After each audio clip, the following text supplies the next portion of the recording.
Ash, Yes. men have asked themselves for years the important questions in life. The meaning of life, Yeah. all the uses of the carbon atom. How long do you actually cook potatoes? But most importantly, what the fuck is killing anime now? Yeah, I know, Welcome right? everyone. These Welcome everyone. Yeah, we're just gonna kick it off. Yeah, welcome to episode 2, where we push That is aside. the worst introduction. Well, we tried to be super professional in the last one, and we saw how well that turned out for us all. So the amount of non-synchronization between you and me here. well, I mean, keep it in. We're saving all of it. Yeah, no, this is all gonna be in. I think that when you do your first episode of a podcast, you go in with it, like you've had time to sort of like think about it and like, all the things that you want to do and all the professionalism that you want to have. So you kind of get quite a bit of that, right? Yep. But by the time you do episode 2, now it's just a thing that you're doing, like the excitement is gone. So like, you're kind of just like, yeah, this is a thing I do. Also, fuck, I just haven't prepared or I'm not thinking about it as much because there is something, there's some version of it out there in the ether. So my need to have made this is like satiated. So like, I don't have this driving passion to make it as good as is possible to make. Maybe this is why in anime, right? When they make episode 1, it's always so hype.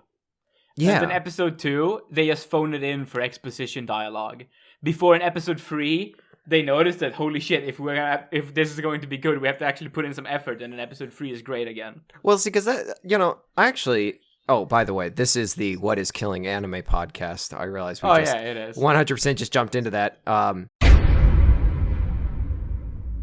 This is where we talk about all the things that myself, Ash Vampire, and me, Whatta.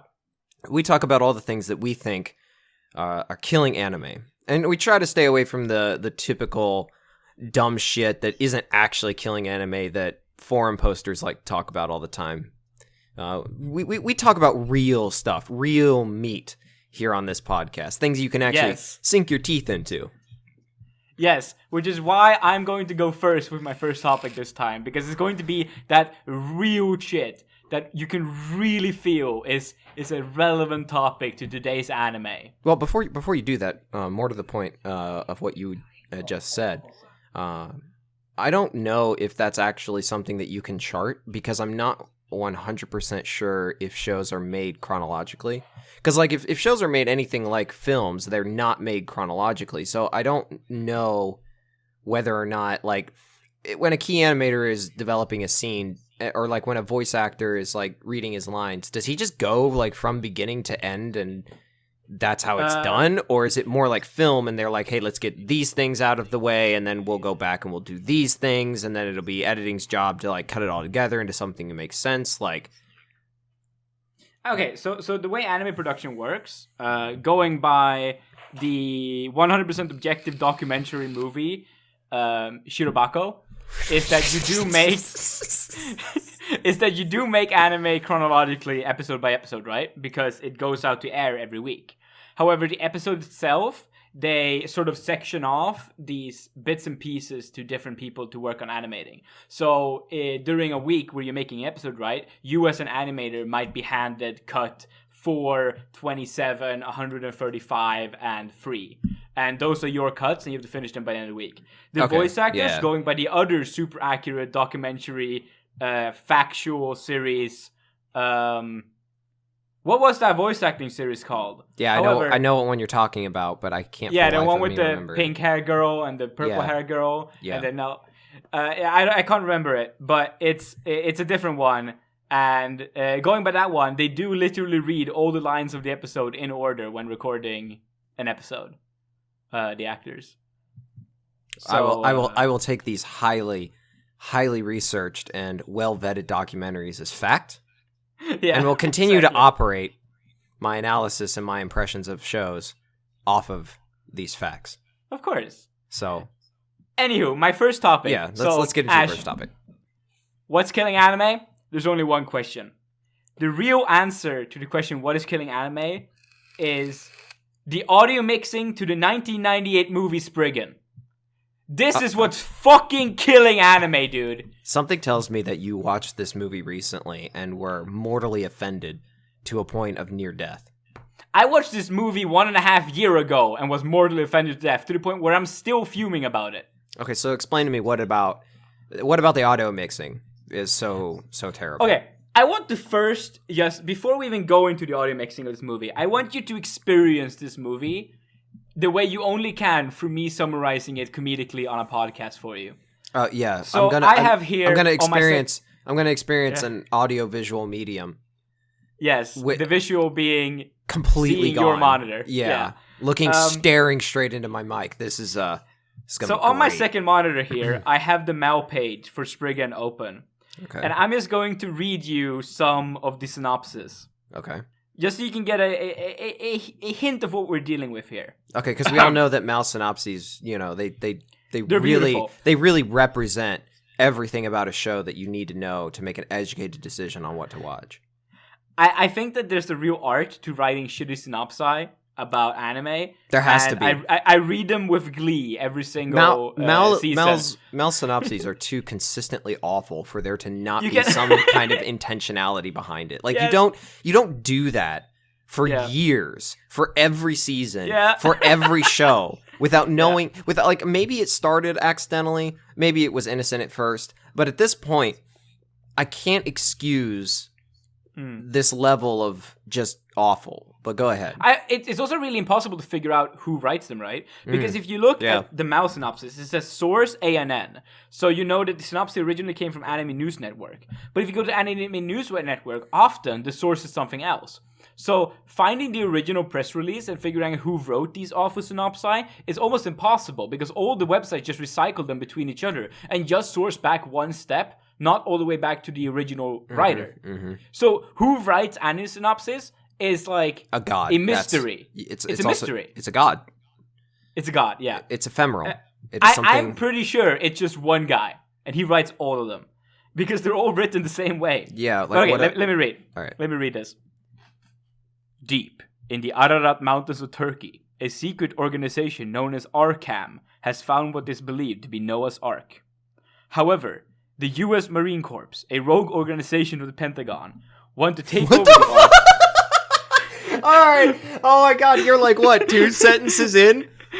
Oh my! Wait. The Marine Corps is a rogue unit of the fucking Pentagon. Oh I'm getting there. Want to take over the Ark as a means of global supremacy. How? We don't know.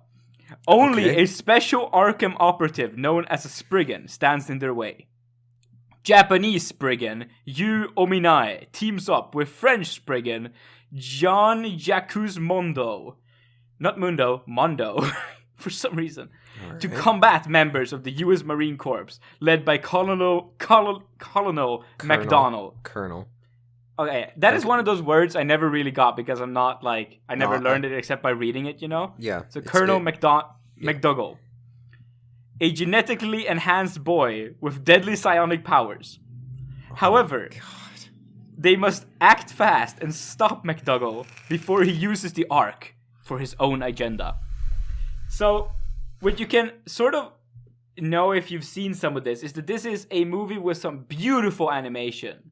It's like this 90s quality, right? Okay. Of just... When I watched it with our common friend Morten, right? When he was visiting me in Sweden. Mm-hmm. And we were constantly saying that this is someone who made this is just the biggest fanboy of Akira and the Ninja Scroll. Akira and Ninja Scroll. Okay. And you can know this because everyone in this movie is either a character from Akira or Ninja Scroll. Everyone looks like they were drawn to be in Akira or Ninja Scroll. As you can hear, Colonel McDougall is a genetically enhanced boy with deadly psionic powers. And there's so much good animation, it looks pretty cool. But then there's also like these, because it's not from the 80s, it's from the late 90s. There's also just heaps of like PS1 CGI tossed into it. Ugh. On top of this beautiful cell animation.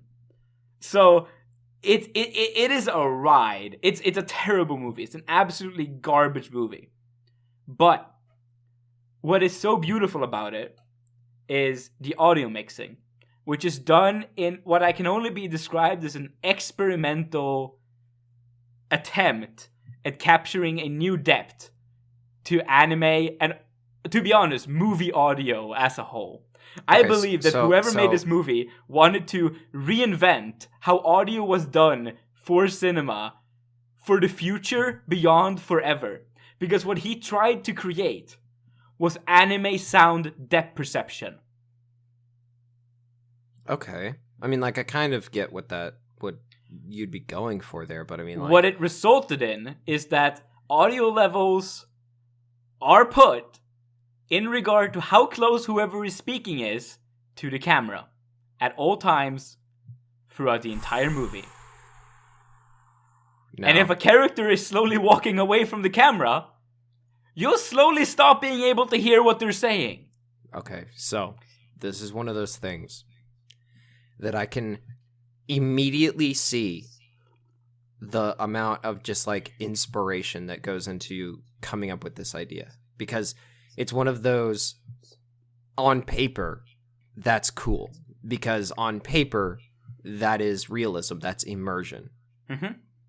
But you know what I compare it to? Wait, I see what you're going with. I would compare it to something I see a lot in my work, right? Because my day job is that I'm a special needs resource at a school for kids that have special needs. And I compare it to a special needs school kids macaroni painting.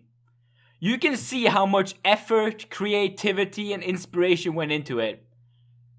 But you can't call that shit something of value. Yeah.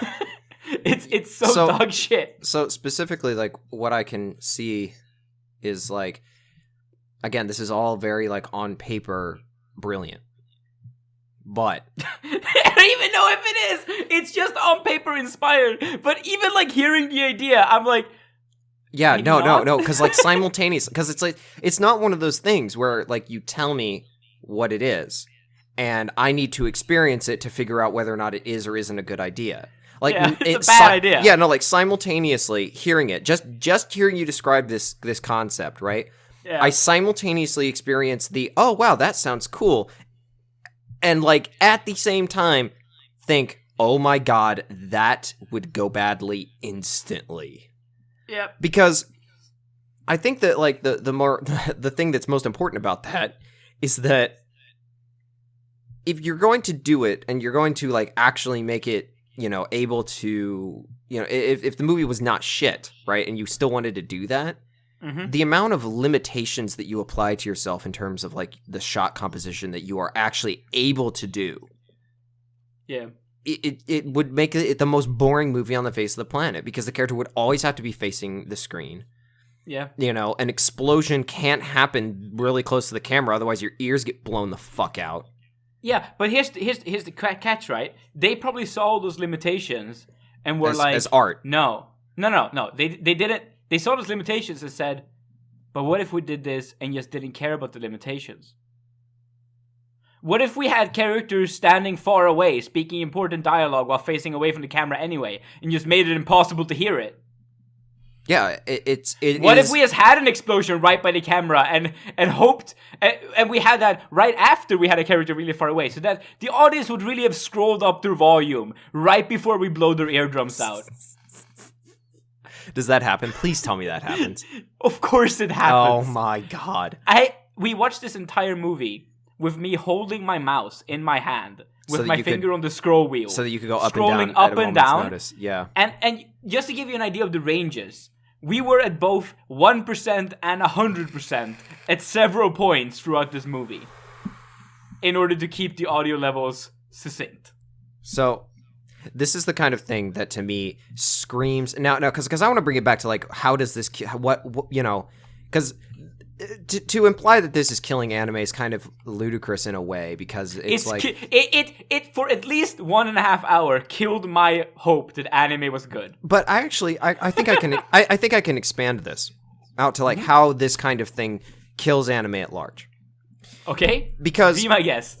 Because on the one hand, you have this, because anime is kind of legendary. Like, I mean, the auteurs in anime, like, we all know them because they pushed the medium, right? They have they have gone out of their way to do things that were not considered possible, or to just completely invent entirely new ways of doing the same thing, and like they make them incredibly beautiful. Like, literally right now, Promare is being hailed as like the next benchmark in the mixing of 3D and 2D animation. Mm-hmm. So it's not as though this idea of like pushing the medium and pushing the technology used to create that medium is a bad thing. Oh, sure. But the reason that this kills anime, this particular instance of it, I think, is you've got a guy who has an idea, right? An insane idea. An idea that should not have gotten past the boardroom. Yeah. Right? It's one of those where everyone in the company has to ask themselves, if the director asked me to jump off a cliff. Yeah, right. But what I'm saying that this does is it basically, when it fails, because I imagine this failed, like, this spectacular. It's a 2. Yeah. Well, I mean, like, even in critical reception, I imagine that they were like, "What the fuck? Why did you do this?" I have no idea how well this movie did, but I have only heard of it spoken about with a gleeful sense of irony. Okay, right. What I feel that the reason this kills anime is that you have somebody who has an inspired way of thinking about things. Because you only get this kind of thing if somebody is just trying to think outside the box, right? Mm-hmm. I think that this kills anime because when it fails, people only look at the failure and don't look at, this man was trying to push something that nobody else was thinking about. And I think that this kind of wraps the industry in this sort of blanket of, hey, we know how to do things. Like, there's a correct way to do things. And you shouldn't step out and try to do things in a different way, because then you're like this film. You know what I mean? Like, it's killing anime because when a creative idea fails, it produces a negative reaction that sort of reinforces not that idea in and of itself was bad, but that having ideas like that, having outlandish, insane ideas like that is bad. So you know, I mean, we're going to talk about this at the end of the episode, but it furthers the incestuous nature of the industry by making sure everything stays within a very tight, defined way of doing things. It doesn't really try to experiment that much. And the only people that do experiment are people that didn't experiment early in their career, just made good things, and because of that, they're just allowed to do whatever they want because people trust them. Yeah. Like, Imaishi was not allowed to make Promare because he has only made things like Promare. You know, like, Imaishi is allowed to do Promare because he originally made things like Gurren Lagann. You know, which, and to be fair, Gurren Lagann has a lot of experimentation in it as well. Yeah, but you see what I'm saying, right? Imaishi did not start with saying, hey, I want to see if I can push the boundary between the mixing of 2D and 3D animation in a film that nobody is really going... Yeah, you see what I'm saying? Although he did, in a way, he did say, you can sort of see him scaling up, right? Because you can very much see something like Kill la Kill and the 3D used in Kill la Kill as a proto-step to what Promare eventually became. Yeah, but I mean, that's what I'm getting at, right? Is that he was not allowed to make Promare because he had the idea to do what Promare does, and then was just allowed to do that. He had to work up to basically having that amount of trust. Which, in some sense, I do feel is fair. It's fair, but in the current version in which it exists, stifles creativity, I think, a little bit more than it should. Yeah. However, I wish that this guy had been a bit more stifled, because I just want to rant a little bit more about Spriggan, because it is a beautiful movie. This arc that they found, right, Noah's Ark, it is not just an arc; it is a hypnosis chamber where you walk through rainbow lights, discover frozen in time dinosaurs in order to achieve some kind of psionic powers. Why are the dinosaurs there? Never explained. Well, I mean,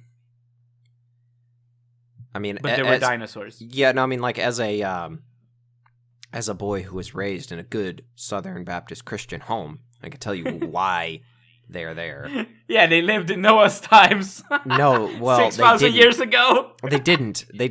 But that's not the point, because the mythos of Noah's Ark is that, God was going to flood the earth. Noah was the only righteous man on the earth. So sure, I know that. I know that much. Okay, so God came to Noah and said, I'm going to reset the world, and you and your family will be the ones who repopulate the world after I've destroyed it.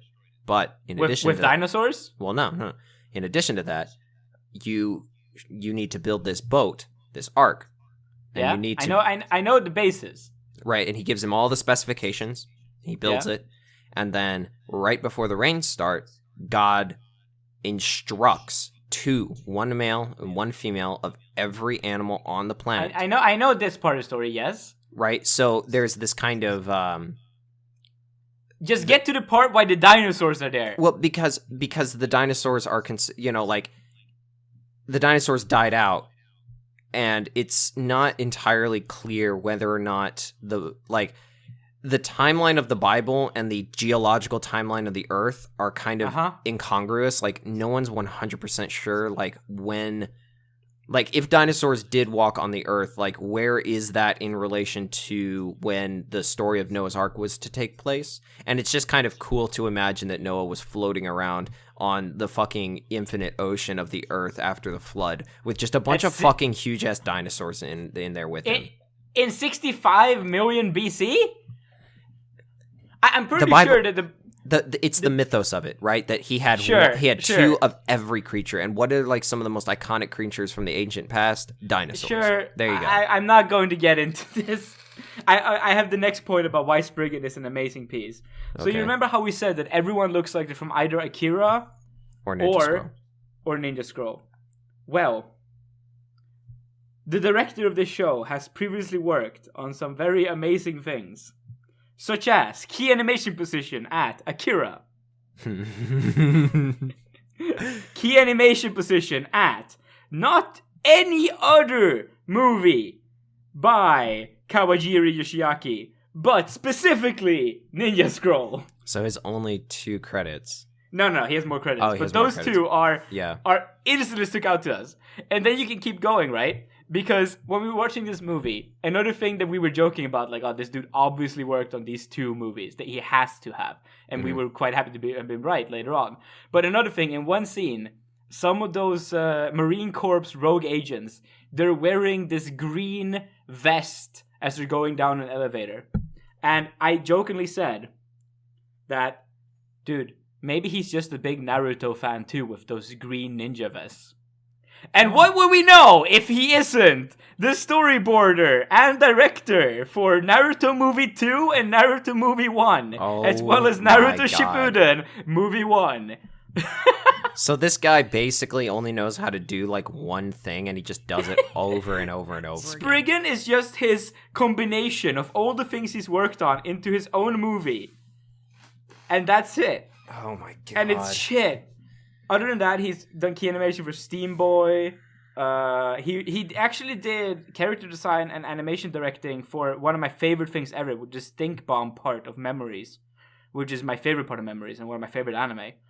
So attaboy for doing character design for Stink Bomb. That is an amazing credit, and I will give this guy a lifetime of value that he has created by doing that.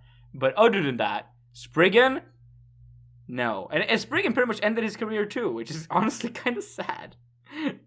After that, he has one more directorial credit, and it's from a 2011 movie called Onigami-den, which I have never heard of before I started studying this guy. So interesting. Hirotsugu Kawasaki, you have my praise and my scorn. Yeah, my utter disdain. Yeah, that was my first topic. Shoot, let's take yours. All right, so my first topic is one that I'm fairly certain that people have at least thought about.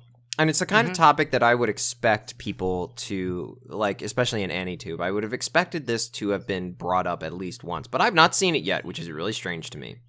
Mm-hmm. Because we all know that Isekai anime are everywhere now. Yeah, they are. Right? This is the new trend. I do want to say, this season, I'm currently going through all the seasonals, right? I'm not quite through all the episode 1s yet, but I'm almost through all of them. And this season is a season of good isekai. Okay, but that's not the point that I'm making here. There's 3 of them I like a lot. I'm sorry.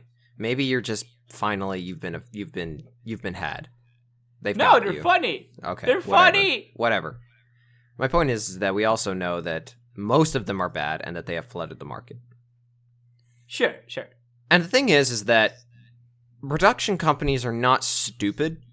Like, even though they're going to chase trends because that's what companies do, they're not under some delusion that they can just make the same thing with a different color palette and a different character design and be successful, right? Like, if they were to do that, the original would always just overshadow them and no one would give a shit. Mm-hmm. So the thing that I think is killing anime is their brilliant solution to this quandary. Because they want to make money off of isekai. It's hot. So how do they do it? The gimmick isekai. Yeah. Because I would rather have a fucking downpour of the most mediocre, boring, same old isekai stories over and over and over again than I would have to deal with the people who see things like the fucking mom isekai and the fucking like Shield Heroes guilty of this. Ari Furetta's guilty of this, where like it's an isekai, inescapably, and it follows all the same tropes. But they try to get away with it by saying it's an isekai, but there's a twist. He has a smartphone this time. Yeah, he has a smartphone this time. Oh, his mom is there. Who the fuck cares? It doesn't matter. It's not. It's a tangible detail that doesn't mean anything. It does not change the kind of story that it is going to be. And what it does, and this is why I think it's killing anime, because it actually works. Because because it tricks people. Because people, I see it. Of people like, like I literally have seen this. Someone say something to this effect. I'm not a huge fan of isekai, but I mean this one seems really quirky and weird. I guess I'll go ahead and watch. Shut the fuck up and grow a brain. Like it's not any different. You have been had. You have been fooled. This is not going to be. I'm going to put myself in your fire here, because I'm watching 3 isekais this season, right? And all 3 of them have a gimmick. Oh, God fucking damn. And, okay, so the first show I'm watching this season that's an isekai is Ascendance of a Bookworm. And it's an isekai where a, 18-year-old girl... So I've seen Did You talk about that one? Yeah. And I have things to say about that. So what are the other 2? Yeah. If you've seen that video, you've seen me talk about 2 the other ones, too.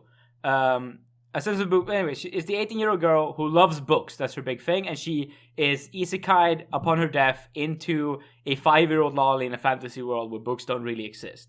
Yeah. And, okay, that's the first one.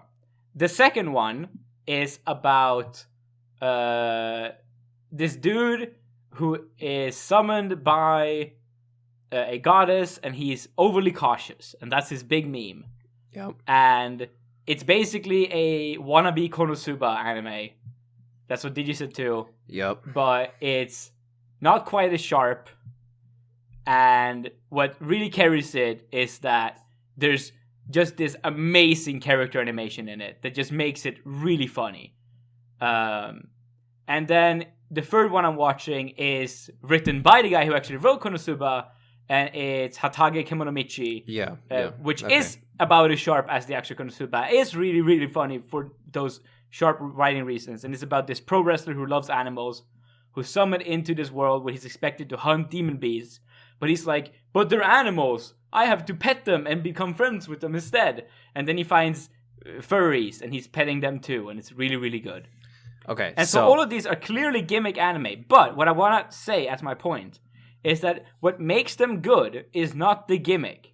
However, I will say that if the gimmick makes me laugh, if the gimmick is, at its core, a joke that works, then I think that can help me get into a show, if the show then also is genuinely written in a way that entertains me. So with something like Chinchojusha, or The Cautious Hero, you have this gimmick that he's cautious, and I feel like okay, it's a joke where I can kind of see it, like I can see it working for a joke, but they don't really overplay the joke too much. What they mostly overplay is just that they have created one of the funniest straight men ever in this goddess.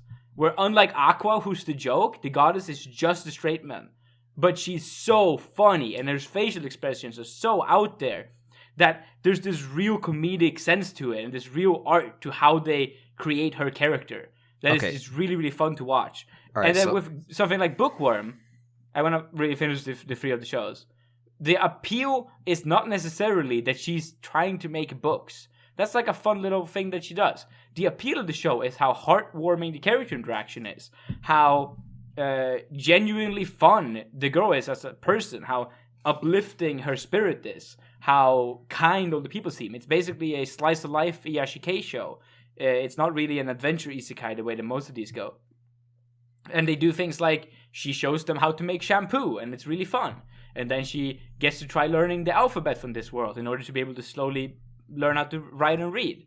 And it's this heartwarming little scene where she finally gets to experience writing again, and it's really cool. And in Kemonomichi, it's just, the joke is just so funny, it can be done in so many ways, that him petting beastmen and animals is just great. And then he's a pro wrestler, and he's expected to kill a village of orcs, but he challenges the leader of the orcs to a pro wrestling match, and has a really cool Sakuga fight with him, earns his respect, and then says, hey, I'm the king of the village now, but I'm leaving the old king in charge, and do as I say. And now he's just manipulating, controlling this orc village, so that he can just complete the quest without hurting anyone. It's brilliant. It's so funny. Okay. And it's not funny because it's an isekai, who's doing the isekai things. It's not necessarily funny because of the gimmick, but because the gimmick is actually well written, unlike something like Smartphone Isekai, where the gimmick isn't fun even when you hear it the first time. It's not a joke that works, and so when they're doing the whole anime based on that joke that doesn't work, the show doesn't work.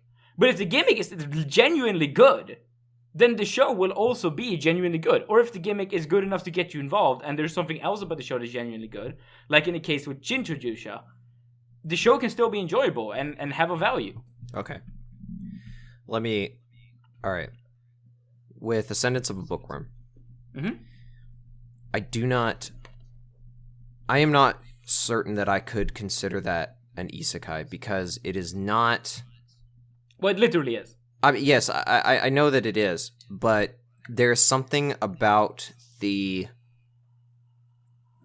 fundamental tone and the nature of what it's about that it escapes my ire. Yeah, so what you're doing there is you're denying it the position that it actually has in a wide genre, because it doesn't fit into then the subgenre of isekai that you actually dislike, which is the power fantasy isekai, which is the thing that you actually dislike. It's still an isekai, it's just not a power fantasy isekai, it's a slice of life isekai, which there are several shows of. But good and bad. The other two, and this is kind of like my big problem with most isekai in general. Why does this have to be an isekai? Why could this not be just a fantasy setting? Or why could this not just be... why does the character have to be transported to another world in order for the plot to be initiated? Right? Why can it not be that we have this character and we have him presented with some sort of challenge, or I just think to all of the especially shows from the 90s where the idea of isekaiing someone for the purpose of setting up a joke essentially would just not have been conceived. It would have just started that way. The pretense, the assumption that you need to have someone be transported to another world in order to kickstart the point is kind of meaningless in most of these. Okay, it doesn't need to happen. There. But I think that what we have to do here is we have to analyze and destroy the joke, sort of, right? So we have to do the thing that everyone hates, where we explain why the joke works in order to analyze why the joke is perpetuated. And I want to first bring in some context that Isekai very much existed in the 90s. It just hadn't gotten as popular yet. So one show that I adamantly proclaim that everyone needs to watch is a show called Those Who Hunt Elves. And Those Who Hunt Elves is an isekai from the 90s, I think, or maybe it's like really early 2000s. I'll find it out while I'm ranting. And it's about this dude and these two girls who get transported to a fantasy world along with their tank, which later becomes sentient because the show's good that way. I can hear you just fuming. They are transported to the fantasy world. In order to return to the normal world, they need to have the elf priestess chant magic spells out of a book to bring them back to the real world. However, during the ceremony, something goes wrong, and I think the dude makes like a pervy comment about the elf priestess or something, and she fucks up, and the spells fly all over the world and attach themselves to the bodies of random elf women. And now, the main characters have to go and find the spells, who have now become tattoos on random elf women, by stripping elf women all over the world of their clothing. It's a beautiful show. It's fantastic. It's hilarious. And the first season's a 3, and the second season is a strong 7. And no one will ever watch the show, because it's one of those shows that you have to appreciate terrible anime in a very specific way to enjoy. Okay. But I love it. But to understand how this show is similar to Kemonomichi or Chinsho Yusha, we have to analyze why the joke works. So, in both cases, we have a character from the real world who is the comedic center of the show. We have the cautious hero himself, we have the animal lover wrestler, or we have the guy called Junpei who does karate and punches elves and strips them. Importantly, he strips them. The reason that a lot of their comedy works is because they do not function on the nature of the world. So we have this stereotypical bokeh straight man setup where the straight man is supposed to call out the bokeh for doing something stupid. The classic example might be that you have a setup in the real world where someone is standing at a door, right?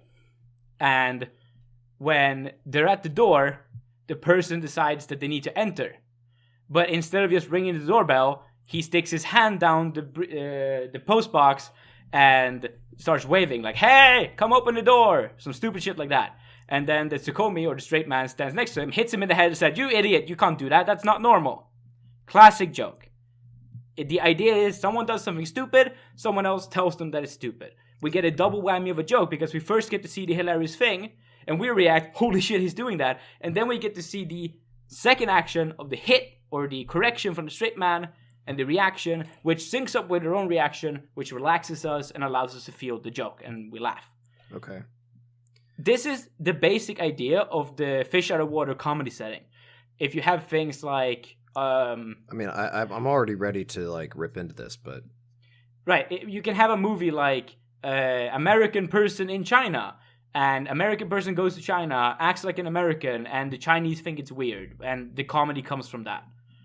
A lot of the jokes in Isekai are just regular Tsukomi bokeh, fish out of water comedy that is made simple through the Isekai setting. The Isekai setting allows the character to be a fish out of water instantly to allow the comedy to flourish. You can see that a lot of time Isekais devolve into comedies, no matter how serious their premise might be, because the appeal of the Isekai genre is to be this comedic aspect, to have this fish out of water setting. Okay, and this joke, no matter how much you might dislike it and not enjoy fish out of water, is something that works very, very, very well, and is something that would not have worked as well or be as flexible in its writing had it not been an Isekai setting. If it had just been a fantasy where it didn't start like this. Okay, so if you take a show like Made in Abyss, which starts out as a fantasy instead of an Isekai, where it could have been an Isekai, you know, it probably would have been way more comedic. But instead, the show wants to take a more serious attempt at telling a story, and so it starts as a fantasy instead of an Isekai. Okay, here's where I have where I take issue with this. Mm-hmm. What you're talking about, right? Yep. Is that these characters that are meant to be the idiot, Mhm. right? Or the comedic centerpieces, Yeah. right? They're usually the main character. They are already larger than life retards, Sure. right? Like they have something about them that makes them utterly incapable of being relatable because they're not normal people. Mhm. Right, and you're supposed to derive enjoyment because like they're so strange that you're not really 100% sure what they're going to do next. Right, they're unpredictable. But the thing is that kind of fish out of water experience, I do not think is derived from the fact that they're in a fantasy setting. I think it's derived from the fact that they're fucking crazy people. Okay, so on one hand, I see it. Okay. Wait. It's not that they are in a fantasy setting and therefore, because of that setting not operating on the same rules as our own reality, that the joke is funny. The joke is funny because these people, regardless of what situation they're going to be in, are not going to operate on the rules that a society, no matter which one it is, would normally set. That's where the joke comes from. But the problem is that in order for this kind of genre to sort of perpetuate, they constantly have to come up with increasingly gimmicky ideas for this larger-than-life idiot. Okay, so before you move it on to that discussion again, back to the gimmicks, I want to respond to the idea about how the bokeh works. So, the reason that these characters are still the main character is why this setting, I think, is still necessary for this kind of setup. If you're telling the story like they're doing, a fish out of water comedy with an idiot main character. Because while I agree, these characters are larger than life, first class idiots, they are still our main character, our vessel for the narrative, our person to latch onto. And that is why someone like, let's take a really good isekai comedy. Let's take Konosuba, right? The only good one, but sure. Kazuma is also a larger-than-life, first-class idiot. But Kazuma is still, to me, relatable in that show. Because a lot of things that Kazuma does are still inspired by him coming from our world.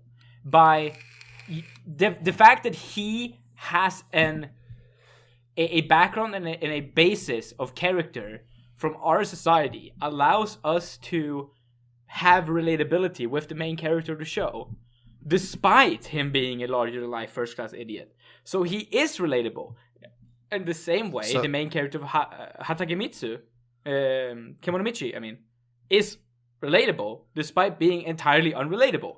I am not a pro wrestler animal lover, but I can in some ways see where he's coming from when he's comparing the beast demons to animals. And setting up a pet shop, and then being like, does no one know what a pet shop is? And I'm like, hey, I know what a pet shop is. I would also be weirded out if people didn't know what a pet shop is. There are these things to latch onto with the character coming from our world that allows us to relate to them, despite them being an idiot. So you have this 1-2 punch, right? You have them being the fish out of water in the setting. You have them being the fish out of water in terms of being an idiot. But then you still have the relatability from our world. It's a very functioning comedic setup that actually ticks a lot of boxes in terms of how audiences can very efficiently connect to it. But what I'm saying is that because they are such larger-than-life idiots, that they could function, like the comedy of their character would be able to function even in our world because the same faux pas would still be there. And the reason that, all right. No, but a lot of the jokes are about them not functioning like that world sets up. Like, for example, in Kemonomichi, right? When he goes and there's a bunch of Cerberuses in the forest, and he tames them instead, and all these adventures like, what? But usually we just kill these people. That joke doesn't really work if you did that with, like, wolves in our world. Because wolf hunting and taming of wolves, it's already been done in our world to a degree where all of it would be a bit less hysterical, would be a bit less out of this world crazy. But if you literally take it out of this world, it becomes crazier. It becomes better. I still think it's gimmicky, and I still don't think that it actually has that much value to add because, again, I think that the comedy is more sourced in the character being larger than life, more so than the setting having sort of enhanced that. It's both. Like, you can... No, because you can have that enhancement because the setting is so different. But at the end of the day, the primary driver for the comedy is still that larger than life character. Now, I'll bring it back to why I think it's killing anime as part of like gimmickiness, because it sort of buys you into this situation where, okay, we want to make a successful show. Okay, well, we make an isekai. All right, well now, but there's a lot of isekai out there, so I mean, like what do we do? And I think that it kills anime because it creates this weird inability for the industry to sort of let go of telling isekai stories. And because of that, they just increasingly become more and more and more zany to a point where I don't care. It's like, okay, sure, this one is about a pro wrestler who loves to pet animals. Okay. Yeah, but it's still a fucking isekai, comedy thing. Like, regardless of like the specific nature of the gimmick in question, it's still at the base of it this thing that I can't stand, that is oversaturated the market. Like you could be as unique as... But that doesn't stop a funny joke from being funny. Yes, it does, because I'm a cynical fuck. But here's the thing: when a joke hits, when a situation just lands, because the delivery is good, because the acting is good, because the animation looks properly funny or properly cool for the situation, or a mixture of both, when the character design is clean, when the comedic timing is stellar, when all those things are good, a lot of the time, the joke just works. And at the end of the day, I can sit here saying that I also dislike bad isekai as much as the next guy, but I cannot deny a good show from being good. And even you experience this when you watch something like Konosuba, right? And I will not have you say that Konosuba is good because it bullies isekai, right? Because at the end of the day, it is an isekai as much as every other isekai. It is that genre as much as every other show in that genre. It just is still a funny show, despite all these things. And so as a funny show, it can still function. No, I 100% like Konosuba because it makes fun of isekai. And furthermore, the reason that I can't stand these gimmicky things is, because, like I said, I'm a cynical fuck. I cannot, while watching a show, like, for example, those two shows that you were talking about, like Cautious Hero and the fucking... Kemonomichi. Yeah, Kemonomichi. I cannot... I don't have that ability to sort of recognize what it is and like why it is what it is, and then watch it and sort of disconnect myself from that understanding in the middle of it. Like, every single instance of me watching it is going to be tainted and informed by my understanding of why it exists in the form that it exists. That show exists because isekai are hot right now, and isekai gimmicks are the only way that you can stand out from the crowd. That is why these exist in the form that they do, and honestly, it just ruins the idea. Because I'm like, wow, this, like, why can't we have creativity like this in other places? Why does it have to be an isekai? Why does it have to be a gimmick isekai? Oh, well, because they fucking sell, and that's the only way that they can distinguish themselves. Like, well, let's ask ourselves, why do they sell? Let's ask that question. And also, do all of them sell? The answer is to the first one is complicated, and to the second one is no. So when you have something but they try to sell. That's the point. Of course, but you can clearly see that some of them are better than others. Something like Shincho Jusha and something like Kemonomichi is better than Smartphone Isekai by several magnitudes. Yeah, but that doesn't change what it is. It doesn't. They both came. They both came. But they came from the same place. Yeah, they came from the same place, and I cannot ignore that. But let's compare it to the American Dad in a Couch sitcom.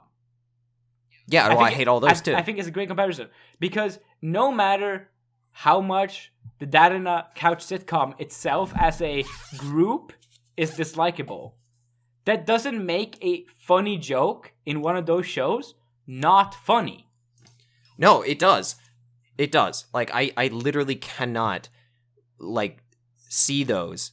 And, like, all right, sure, they write a quote, funny joke. It is like and this is something we have talked about before, and this is like outside this podcast, that all of my experiences are driven by context, all of them, and I cannot separate that context from how I consume things. But at that point, you are undervaluing what actually makes Isekai as a genre function. Because when you really analyze why Isekai is popular, why it is selling in Japan, why it does function, I honestly have a hard time not respecting the genre for how it really deals with a lot of core human aspects and core comedic, like how perfect of a mix it is out of a comedic sort of chemistry book, right? Because you can think of jokes as like formulas. You have... Okay, so I mean, if we want to keep up with this analogy, in that case, I don't like them because they feel clinical. They feel engineered. They do not feel inspired. Well, when I watch Shinshujusha, I do agree, and I think that if I was reading Shinshujusha as the book, I would hate it.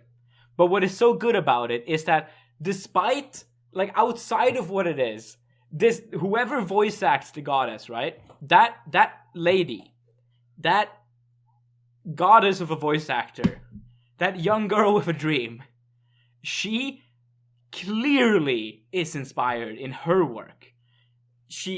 The way she voice acts this goddess is so talented for comedic timing that there is just... But see... And the person animating the face of this goddess too is in such sync with her for how to make this so expressive and funny constantly that I cannot not appreciate the art that they put into it. Even with the rest of the show, honestly kind of sucking. Okay, so here's the thing, is that you can do that. You can separate those points. I cannot.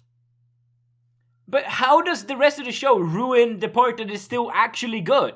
Like, no, it's so I can look at those. I can look at those things that are good, right? Yeah.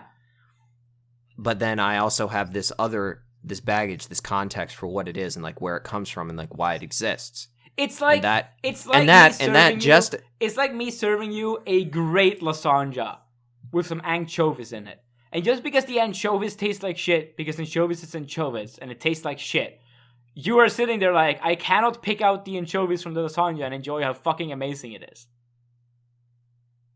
Yeah, I wouldn't eat it. But the rest is good. Just pick it out, put it on a side plate, and eat the rest. No.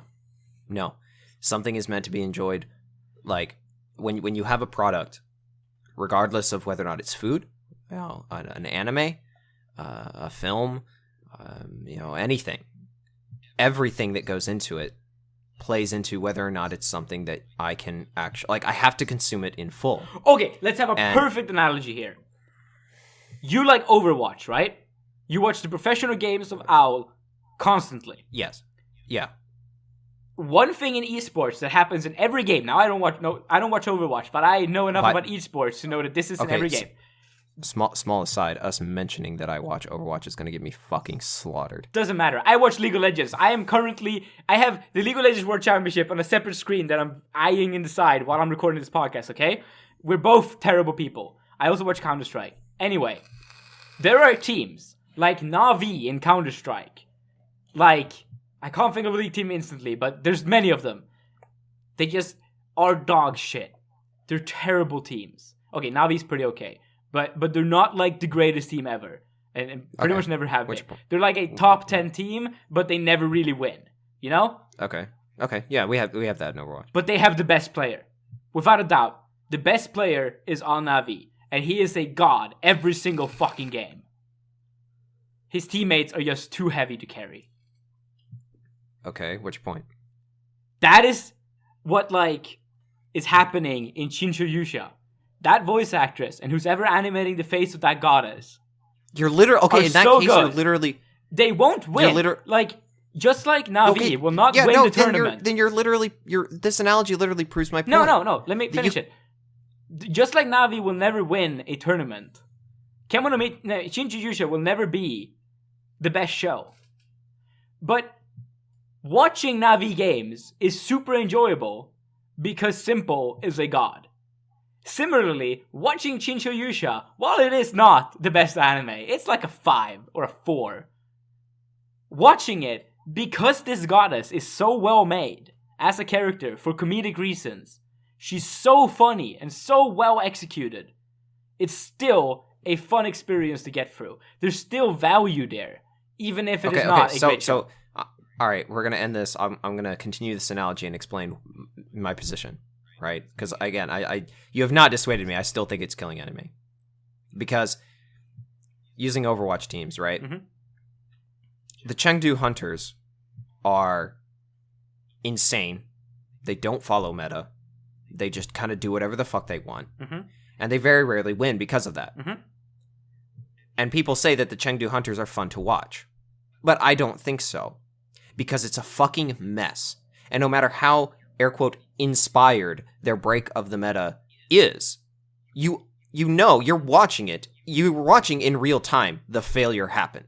Because it is not going to work. And you know that. And I just find that fucking depressing. Because it's like, okay, you've got this, like, you're trying. But that's not Shinju Yusha. That's Spriggan. That is Spriggan doing something that you know isn't gonna work. And people say it's interesting. Bailey will watch the movie and say the Spriggan is a 6 because he liked how ingenious it is with the audio. And I will say, but it's not working. But Shinju Yusha is not that. They're Navi. But that's my thing. Is that you can have all these shows, and they're trying to make a spot for themselves by having some sort of gimmick, because this is what is, this is the thing. Right? Yeah. Right now, this is the thing. Yeah. But at the end of the day, that thing that it is still fucking sucks. Yeah. And I fucking hate it. But there can be good things in it. And so the lot of shows are still worthwhile because the gimmick itself can still be good and fun. No, because if the gimmick itself is just there to try to make me turn eyeballs to it, like in spite of the fact that the base of it is garbage, I'm not going to enjoy that experience. It's the same way with Chengdu Hunters, right? Like, the idea is that you care about this team, you're interested in watching this team's games because you know they're never going to do anything that, will actually win them things, but you just want to see their insanity. But I don't. No, I want to see, when I watch an Overwatch League game, I want to see my boys, the New York Excelsior, I want to see them go out there and they understand how to play the game. They understand what they're doing. They're in sync with each other. They figured out what they need to do, and then they fucking do it. And then they also lose in the playoffs every time. Yeah, and then they lose in the playoffs, and I get really fucking sad. I'll say this though. In the end, I so think you see my point. Where we need to go with this is we need to discuss Isekai on a wider scale, because I think that something that I really, really enjoy doing is thinking about why Isekai is so popular and why it is so resonant with so much of the young populace today and people who are just getting into anime and in general, like even hardcore otaku in Japan, right? Why are Isekai light novels doing so well? And there's been a lot of great talking about this by Joe from what is his channel called? That super academic anime YouTube channel. Pause and Select. Joe from Pause and Select. Pause and Select. And then by Econ, who's also been talking a bit about this. And the ideas are that the Japanese society right now is so limiting, and it has been for a long time, in terms of what you can achieve in life. That power fantasies naturally speak to people, right? But a lot of it is that people are so jaded with the real world that the power fantasies, they don't even they can't even imagine it in the real world. So the only way that they imagine is that they are displaced into a different world where partially their skills they already have are more useful, like in the in Digi's Otaku Ganso, the Otaku Hero's Journey theory, but then also they gain new powers because they're a new world and it's powerful and so on. So you can see how it really connects to a big social issue in Japan right now. Okay, so then again, this is me being a cynical fuck, and I think that that's pathetic. I mean, on one hand, sure, kind of is. On the other hand, it's not that different from what got people watching Dragon Ball in the 90s, you know? Dude just wanted to be buffer. And scream louder and punch harder. Yeah. And it's sort of just it's just the power fantasy told in a way that is more easily relatable or consumable for the more jaded modern audience of the current era, you know? I guess in that case then, like, the reason I can't stand isekai is that I was jaded, and I used to love power fantasy shit, right? Mm-hmm. But I grew up. I figured out that that's not gonna fucking, you know, that in order for you to really actually find fulfillment in life, you can't constantly run away from it. I think the one thing that's a big difference between you and me is that when I watch something that I can just tell is well executed for what it was trying to do, I can almost always appreciate it for that. That this is something that executed and managed to pull off its goal stellarly, even when it's not necessarily speaking to me directly. Versus me, who I want something that the goal itself, regardless of whether, I mean, this is why I like canon so much, because while the goal, while canon, you can argue, doesn't, you know, execute itself well. Yeah. The goal of canon itself, to me, is beautiful. Yeah, sure. I can see that. And then I watch canon and I'm like, this is dog shit. Yeah. It's boring. Okay, so you know, as per the usual, we're at the halfway point at this stage. I mean, here's the thing: we're an hour in, and we've covered 2 topics, but we're an hour in, and we had a really good isekai discussion. I think we might actually be better off cutting it here. You think? I think so. All right, and then saving the other 2 topics for next time, and seeing if we get shorter discussions that time, because I feel like the length of the episode should sort of be like an hour to be consumable.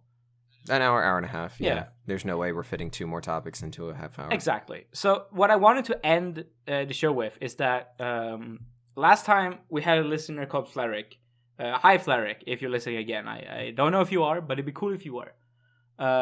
Who wanted a more elaborate take on what we were discussing about anime incestuousness. Yeah, which you brought up at the beginning, you know, before we started recording, and kind of helped feed into what I was talking about with the incestuous nature of anime. Was there anything in particular that he mentioned that he wanted us to elaborate on? Because I feel just like the concept. We could both talk I think it's the concept in general, but the reason that we didn't go into it more generally in the last episode is because the actual topic that was brought in was repetitive uses of tropes in OPs. So I wanted to sort of root the discussion around repetitive tropes in OPs more so than the root cause of it, of the incestuous nature of anime. But as far as the incestuous nature of anime is concerned, just in a more broader sense, the thing is that it's kind of in the same way that in the West, the reason that it hasn't happened in the West, because number one, animation is not as big here in the West.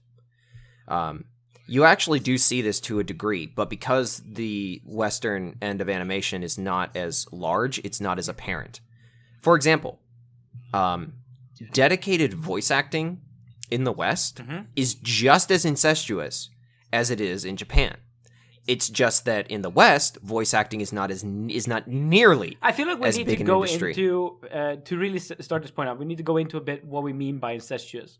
So, what the idea is that people who are making anime are no longer inspired by things other than anime.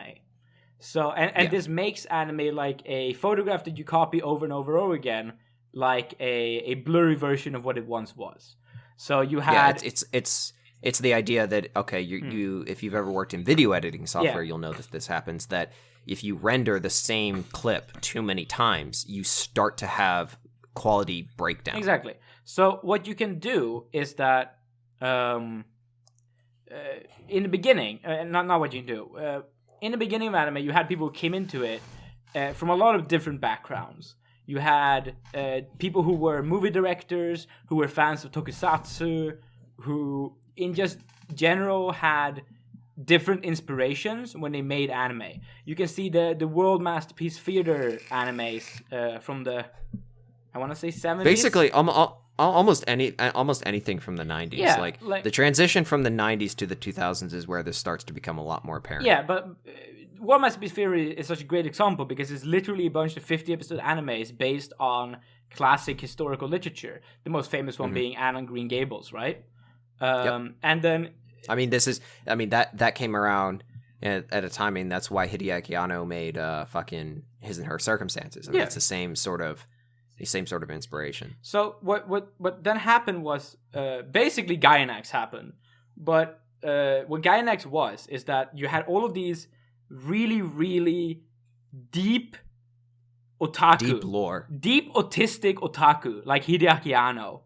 So for all that, for example, Miyazaki hates anime but praises Anno. Anno, in many ways, is the grandfather of anime incest, right?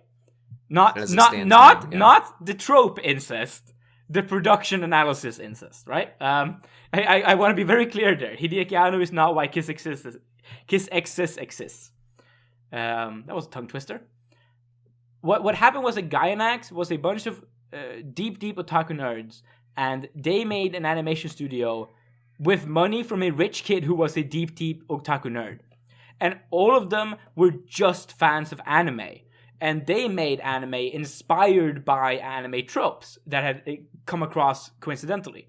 And they made things like Evangelion. Huge, at FLCL. And all of these amazing shows, right?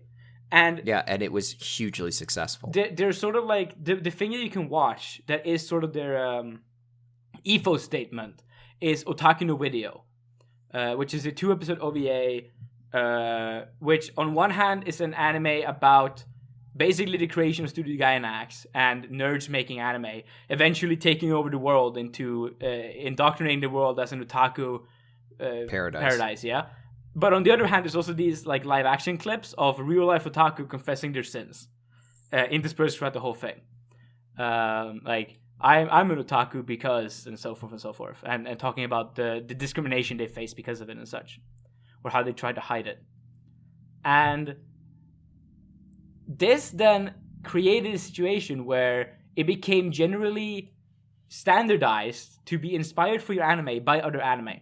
Then combine this with the fact that anime making pays almost nothing.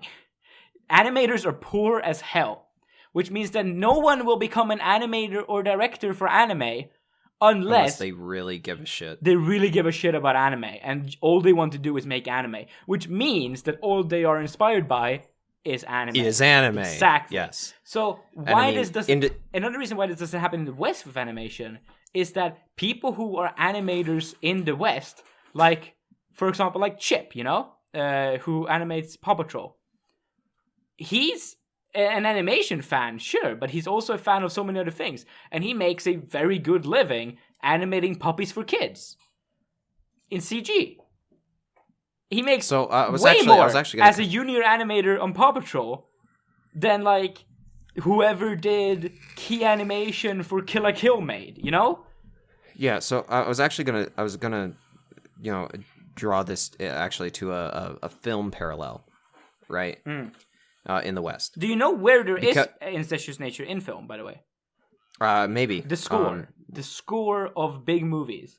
There's a great video about that on YouTube somewhere about how there's this problem with like people putting in like stock music, like they just take music from a different movie and it's like make something that sounds like this in the end when they replace it with their own music. And so music in movies is more and more incestuous. That's why, for example, if you think of Marvel, you can't really think of a theme, as every frame of painting once famously said.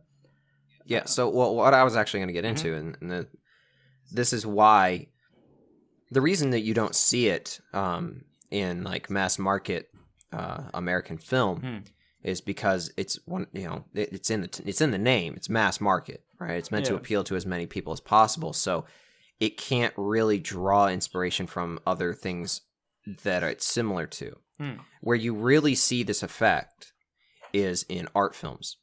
Art films are almost universally only inspired by other art films because they're made by people who are into film history, who are into the techniques of film, right? This is why art films are so are legendarily indecipherable. Yeah. Because unless you're somebody who is into film history, who is into the art of filmmaking, most art films aren't going to make any sense. They are made for movie people. That's why something like FLCL is indecipherable for people who haven't seen like a lot of anime, because exactly. A lot of storytelling is hidden behind tropes that you would know about anime. if you knew about anime. Exactly. Yeah, exactly. And all anime is like that. And the only reason that it shows up and that you can tell more easily in anime is because anime is like way bigger than art films. Yeah. Also, it's people everywhere. who watch anime, and I'm sorry, are dumber than people who watch art films. And so, even though it is very incestuous, it's still more decipherable because it's written for dumber people. I'm sorry, it's more true. Yeah, but it is more decipherable, but at the end of the day, like the incestuous nature of it is sourced in the same thing, right? Like that was a general statement. I am not talking about specifically everyone. That is a generalized statement. Whoever's listening, I need to say that.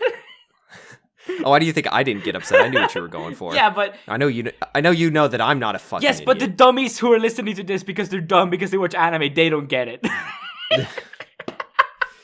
Just insult the entire audience. Good job. If you're subscribed to Ash Vampire, your IQ is below 100. Fuck off. It's fine. I'm subscribed to Ash Vampire. Yeah. No, like my point is that in the same way that art films are made for art, for movie people, right, and are kind of only meant to be viewed and understood by movie people. Mm-hmm. Most anime is also in the same wheelhouse, that it is only really meant to be consumed by people who understand the shorthand.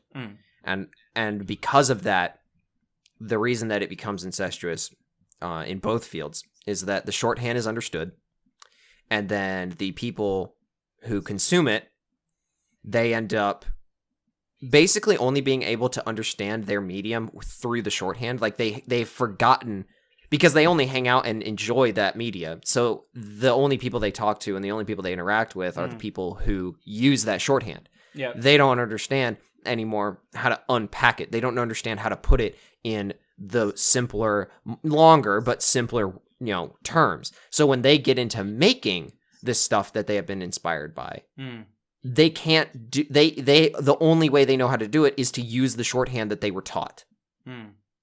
That it's the same fucking problem. And I say it's a problem, but I don't think it is inherently. Like, it can produce some really fucking dumb shit, obviously, Like, I can't explain to my mom why Monogatari executes the tsundere archetype better than another anime. Basically, and why than everything else. Why that gives the show value. Because I'd first have to explain to my mom what a tsundere is. Yeah, exactly. That's exactly what I'm getting at. Yeah. That is exactly what I'm trying to explain. And a common joke in anime is to literally, in the show, have a character call another character a tsundere, which is like one of the most incestuous things ever, because you cannot have that joke work unless the audience is like read in on the culture the show is made within. Exactly. I don't think, like, yes, it can be bad in some ways. But at the same time, like, it can produce some really cool shit in terms of just, like, because you can use the shorthand. I think you kind of open up yourself to being able to tell stories that are a little bit more concise, that are a little bit more efficient, and can be more esoteric, because you don't have to bother with explaining the shorthand. Yep. Because you know that the only people who are going to watch it are the people who already understand that. You don't have to take your time to over-explain yourself, essentially. And this concept is very applicable to a lot of things, right? I'm pretty into map creation for Mario Maker. And if you look at the really, really good Mario Maker map creators, they are almost always avid fans of a vast variety of video games. Although mostly platformers. But even like people are like, oh, I made this level being inspired by a Dark Souls level. And I took a bunch of ideas from Dark Souls and put it into Mario and tried to translate the ideas to different kind of video game. The worst creators are people who just play Mario Maker all day and try to just make maps inspired by other Mario Maker maps. Those people quickly just run out of ideas and their maps become really stale and boring.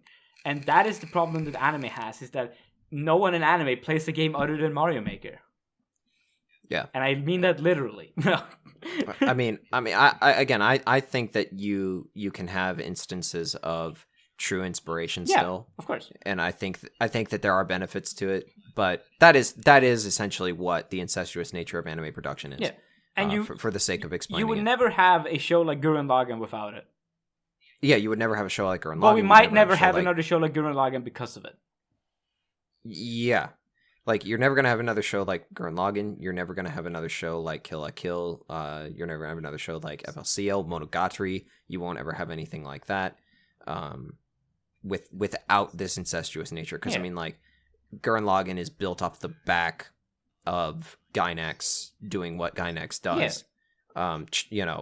Trigger's entire output is based on that. Yeah. Monogatari is Nisio Isin being a fucking god and, like, understanding light novel tropes to such a degree that he can fucking not only play into them like a straight man, but also warp them at the same time. Yeah, exactly like Konosuba does with the Isekai tropes. Yeah, you do not get that level of, like, of what I would consider literary and artistic skill without some level of incestuous understanding of the of everything around and it. You can even take it like shows that a lot of people like who are not that into anime, like something like One Punch Man. Now, a lot of people discuss the incredibly useless debate: is One Punch Man a parody or is it just a shonen, right? And what it is that it is just a shonen that incestually is able to comically comment on what it's doing while at the same time doing it. Well, I mean, I in my entire video on Digibro's light novel, I kind of explained that, like, you can't say that a parody is making fun of a thing and is also not that thing. Yeah. Like, in order to be a parody, it has to 100% play into and be the thing that it's making fun of. And so what is cool about One Punch Man, it is a lot of those incestuous things, but also a lot of what makes many people not like that show is when it isn't being as sharp, but it's just repeating tropes without being as clever about it, because the actual setup of the show is so hollow with how little actual meat there is in the setup. The show doesn't hold up, right? So no, the reason that people are upset about that is because One Punch Man and other shows like it have this tendency to open up your third eye. Like, like, upon seeing One Punch Man, right? Because it goes out of its way to be a parody of all of these things that are so common. Upon seeing those, suddenly you now recognize everything that it's making fun of. And so when it's not making fun of those things, you have it's like this. If you take some time away from One Punch Man and then, like, you go and you watch My Hero Academia, right? Yeah. You're still going to be able to enjoy My Hero Academia because even though your third eye has been opened, you're not like hot off the press of having had that experience. But when you see those tropes in One Punch Man, it just feels like someone is telling you to not walk in the grass while standing on the grass, you know?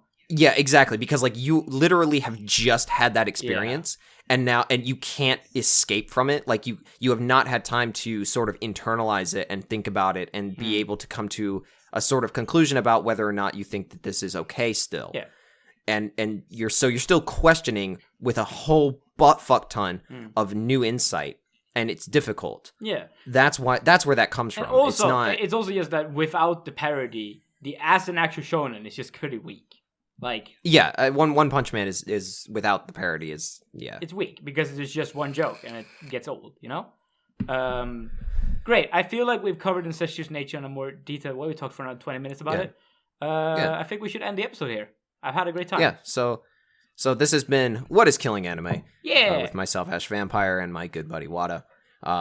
If you actually think that the either thought topic that we brought up is actually killing anime, let us know. And if you have a thing that you think is killing anime, something that no one really talks about, but you need to get it off your chest, well, tell us about it. And maybe we'll think, my God, I never even realized that was a thing. I should probably bring that up. And if you have some time over, after having given us suggestions, you should go and watch Spriggan. Whatta wants you to torture yourself, and then you should go and watch Those Who Hunt Elves. Do it for my good co-host. Watch Those Who Hunt Elves. More people need to actually watch Those Who Hunt Elves. It's a good show. I can't believe I'm saying that. My friend in my room who's seen the show is just looking at me, shaking his head slowly right now. Watch the show, and as soon as you recognize how shit it probably actually is, immediately turn on your computer or open up your phone and harass Whatta on Twitter about him being a shitlord and having you watch some terrible fucking anime. And when we inevitably put out episode 3 of this, do listen to it to have more discussion of me and Ash talking about things that annoy us in anime mildly and hyperbolically state they're the killing anime, and have me drop a million deep references to shows that you've never heard about, and then have don't want to hear about, and then have Ash discuss, some shows that he's kind of seen because he's watched like 150 anime, and I will never let him live that down. Love you too, bro. You cannot fight my power level. Goodbye. See you later, everybody.